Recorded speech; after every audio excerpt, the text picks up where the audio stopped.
राजाचा एक मुलगा होता. तो काशीला जात होता. तर तो एक आश्रमात गेला आणि एका ऋषीशी विचारलं की काशीला जायचं कुठे रस्ता आहे. तर ते ऋषी म्हटलं की मला तर काय नाही माहित, मी तर गेलोच नव्हतं. तर तो हसायला लागला. अरे, एक ऋषीला तर काशीचाच रस्ता नाही माहित. तर तो आपल्या रस्त्यावर निघाला. तर थोडा समोर गेल्यावर त्याला स्त्रियांचा आवाज येतो. तो म्हणतो की स्त्री तर होतच नाही, तो कुठला आवाज आला. तर तो वापस जाताना बघितलं की माता यमुना, माता सरस्वती आणि माता गंगा होती. तर त्यांनी विचारलं की तुम्ही या ऋषीजवळ का बरं काम करत आहे, ज्याला तर काशीचाच रस्ता नाही माहीत. तर ते म्हणतात की ज्यांनी आयुष्यभर आपल्या आईबाबांचा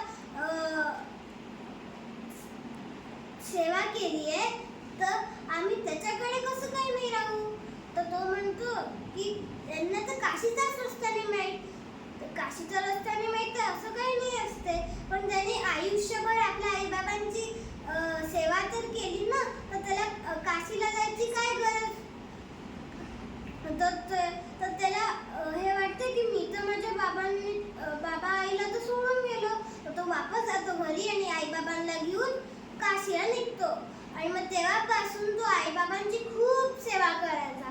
तर तो एक दिवशी श्रीकृष्णांनी पाहिलं की अरे, तो तर खूपच सेवा करत आहे आपल्या आईबाबांची. तर ते म्हणतात की चला आपण पण जाऊन खाली आणि पाहू की हा किती सेवा करतो. तो ते खाली येतात आणि ते उभे असतात. तर ते आपल्या सेवेमध्ये इतके मग्न असतात की त्यांना माहीत पण नाही पडत की श्रीकृष्ण आले असतात. थोड्या वेळानंतर ते पाहतात आणि म्हणतात की श्रीकृष्ण आले. तर त्यांना आपल्या आईबाबांना उठवायचं नव्हतं. तर त्यांच्या बाजूला एक वीट होती. तर त्यांनी ते वीट सरकवली आणि त्यांना म्हटलं की उभं राहायला. तर ते थोड्या वेळ उभं राहिले आणि मग त्यांचं काम झाल्यावर ते पुन्हा गेले त्यांच्या जवळ आणि म्हटलं, मला माफ करा, मी तुम्हाला काही नाही दिलं उभं राहायला बसायला. तर श्रीकृष्ण म्हटलं, मी तुमच्या आईबाबांची भक्ती पाहून खूप प्रसन्न झालो. तर तुम्हाला काय पाहिजे. तर तो म्हणतो की मला काही नाही पाहिजे, तुम्ही एवढा वेळ माझ्यासाठी थांबले तर मला काय पाहिजे. तर ते म्हणतात काहीतरी माग ना. तर तो म्हणतो की तुम्हाला काहीतरी पाहिजेच की मी काही मागू, तर तुम्ही आपल्या भक्तांसाठी धरतीवरच राहा.